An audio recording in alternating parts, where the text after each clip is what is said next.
What is the hardest thing to do in 2025? Humans have been forever defined by their ability to do hard things, to transcend the seemingly impossible. Tony Robbins has said rightly that the defining trait of humans is our ability to become resourceful. Brett Weinstein and Heather Heying have affirmed this biologically by stating that the greatest innate skill of mankind is our ability to adapt. Without both, it would have been impossible for humans to move past our base impulses and status in the world to advance to where we are. But we have. Humans have done the impossible over and over again, proving to ourselves that if we set our minds to it, almost anything is achievable. We've achieved godlike power with weapons of war. We can catch rockets in midair after they return from us launching them into the atmosphere. We are currently in the process of decoding the entire human genome to find biological patterns of disease, with the goal of reverse engineering it to eradicate the majority of diseases and pathogens in the world. Given all of these and many more, we like to believe that we have ascended past our ancestors, that we're somehow wiser, more in tune with what it means to be a human being. But this is incorrect.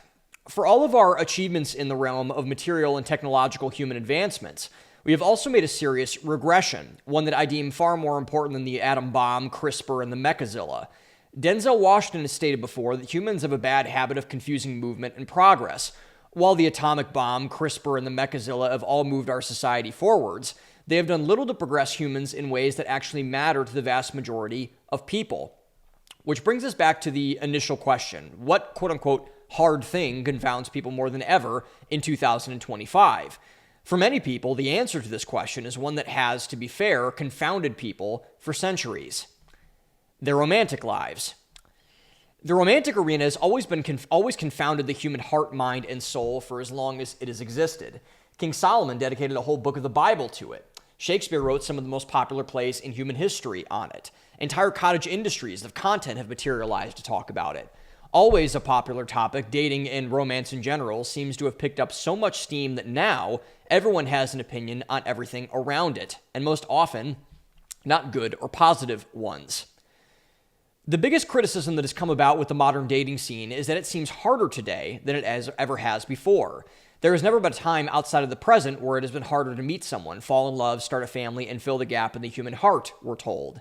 Something about our culture today is irreparably broken, leaving millions of young men and women sidelined in the dating market, clinging to luck and prayer to bring them their significant other. But we must ask ourselves, especially as young people, is this actually true? Before we examine both sides of the argument, I believe the crux of the answer lies in one word: seems. Dating seems harder today than it ever has before. It seems that the landscape is nearly impossible for young men and women to find a romantic partner that could become a spouse. It seems like a hopeless landscape, particularly to those removed from it who have heard nothing but horror stories about it. I'm here to offer a different opinion, one that is actually helpful and will, God willing, progress the conversation around modern dating instead of contributing to the mass regress in the dating market that we've seen. Dating is, to the contrary of most influencers and opinions out there, not harder than it's ever been. Rather, dating is instead more confusing than it's ever been. This is a very big difference, and one that needs to be spelled out in order to have a proper conversation surrounding it, which we're going to be having today. This will be the part where young people of both sexes object. And what I would say is this: put down your entitlement. You're not special just because you've happened to come of age in the 21st century. It's not harder than your parents or grandparents had it. They had it hard too, just in different ways. Making yourself the victim by singling yourself out by the time you were born is a stupid and weak argument. Get over yourself. Focus on what you can control. You. What we're currently experiencing with our modern dating culture is what Douglas Murray has described as a, quote, great crowd derangement. Men and women as entire demographics are completely debased from the reality of what dating and romance are all about. We do not know what to do with each other, how to treat each other, and what the opposite sex wants. So it's no wonder that we have trouble reaching each other in the process of doing so. So how have we gotten here? How have we gotten to the point of a dual crowd derangement, one in which men and women have grown further apart and more hostile towards one another, instead of coming closer together and wanting to help each other?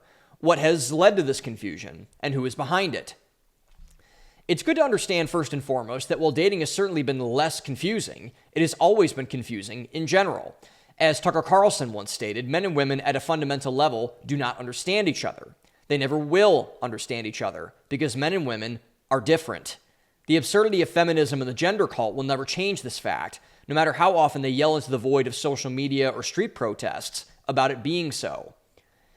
The goal of romance, then, if we're following this blueprint, is to make an effort to understand the person you're in a relationship with or pursuing a relationship with to understand that person. The better you know that person, the better you understand them, the better your romantic life will be. Understanding and confusion are the antithesis of each other, which speaks to just how askew the dating market has gotten. Therefore, our crisis of confusion around dating is therefore a crisis of understanding. There are, in my estimation, 3 factors that are most responsible for this crisis of understanding. First, the very definition of dating has been redefined and reoriented, which has enabled an entirely new set of incentives that don't match up with the purpose of dating. Second, those incentives have pulled up a new set of dating narratives, primarily manifesting in apps and influencers that have further muddied the waters. Third, those narratives have been adopted into an adversarial, conflict-based relationship between men and women, which has led to men and women, over time, to despise each other. Let's start with the redefinition problem. In our current culture of narcissism, what we have found is people not falling in love with other people, but instead falling more in love with themselves. The questions we've asked over time have increasingly become more self-centered and less other-centered. For all of our big talk of caring more about other people these days, this is not the case at an individual level at all. Thus, the number one question we must ask in any arena, relationships or not, is the following. How is this going to benefit me? How is this going to make me happy? How is this going to fulfill me? These are the questions that those in the dating marketplace are asking now more than ever, which is also why they are more miserable in the dating marketplace now more than ever. This is where a hardcore reality check is needed. For the entirety of romantic existence up until very recently, these beliefs never crossed anyone's mind. The reason is because they couldn't cross anyone's mind. Dating, romance, and marriage were once a necessity, not a luxury. If you were happy, that was great. But other things were more important, more influential, more central to romantic partnership.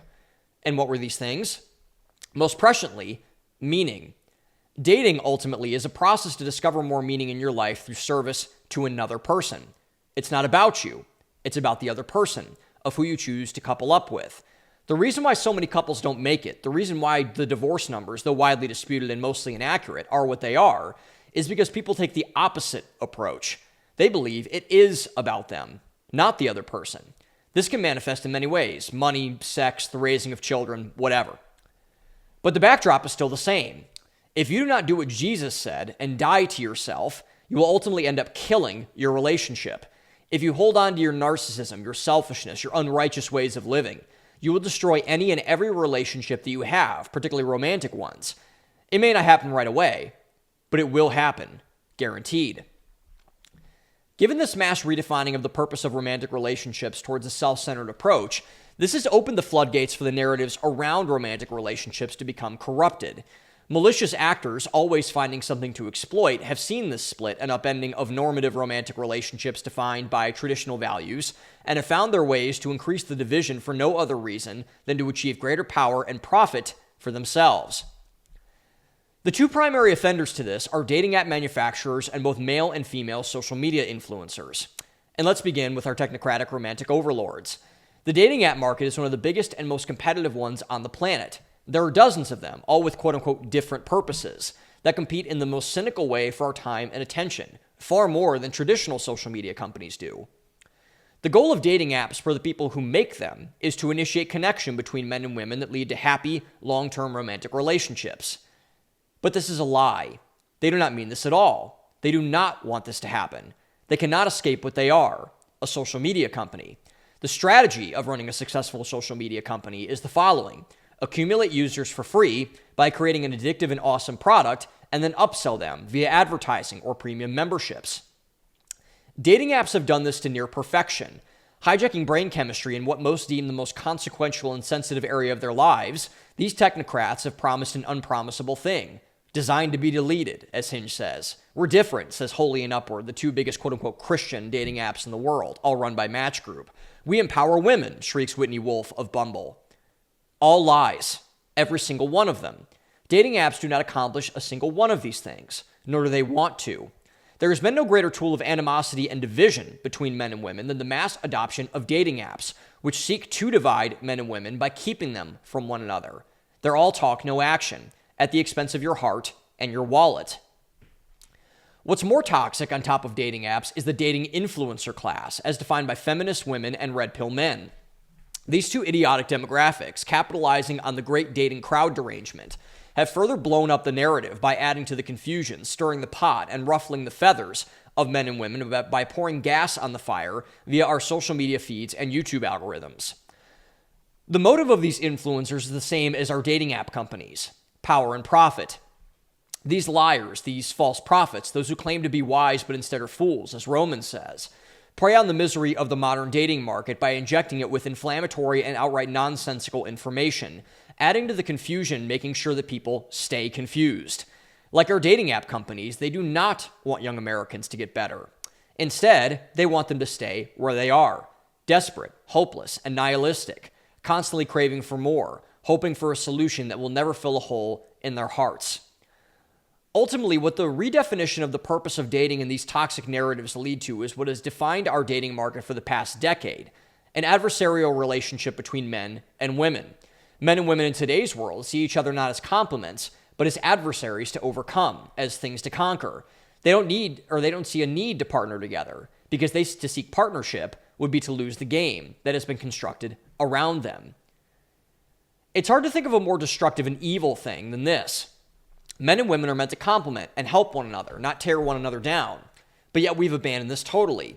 The way you get a world where men and women don't want to come together to form marriages and families is to convince the other side that in order to be fulfilled in a relationship, you have to win in the relationship.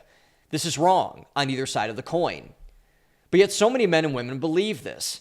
It's somehow a loss to give up your own hedonism and selfishness, to care for another person more than you care about your stupid career or self-improvement routine or yoga class that you attend on Thursday night. It's oppressive, they say. You have to love yourself first before you can love others, they claim. All lies, all proven by data to make your lives worse, not better. This is an unsustainable path forward, which is why we're going to be spending all of today's show talking about this ever-important and prescient topic. We must systematically break down today's dating dilemma down to see what's actually going on with both men and women, so we can attempt to come together to fix the problem. There will be, and we are already seeing, massive consequences that will threaten us not only individually, but as a culture and a species. What are some of these consequences? Well, let's pick the falling birth rates around the world, for example. This has been, of many, my pet obsession for years. At the rate we're currently at, there will be almost no more South Koreans in 100 years. The United States' birth rate is 25% below the replacement rate and dropping, which will lead to massive disruptions in government debt, the labor force, and the overall stability of our country, to just name a few things. The most appalling statistic that I've ever seen lands in this arena as well. As articulated first in our 2018 report by Morgan Stanley and confirmed by multiple sources since, if a woman is single and childless by the age of 30, the odds of her ever having a child drop to 50%. A coin flip odds after the age of 30, whether half the women in our society, the only people who can have children, will have children. These are not good odds, and they are continuing to ratchet up in the opposite direction. Young men, for their part, are continuing to spiral into apathy and despondency. A record number of working-age young men are not looking for work. They'd rather collect a disability check or live off their government or their parents. They're experiencing what some asinine people are dubbing a quote-unquote quarter-life crisis in their mid-20s. Little do they know that meaning, as Jordan Peterson has said, comes from responsibility, i.e., at that age particularly, getting a job, getting married, and having children. This crisis of purpose has led to both men and women falling apart romantically. If we're to survive, it needs to stop. We need to boldly and honestly discuss not only the problems, but the solution to the problems of the dating market. Men and women are meant to help one another. We're not enemies. Anyone who says otherwise, and remotely similar, hates you. They do not want you to do well. It's time we put that narrative to bed, because it's long past its expiration date.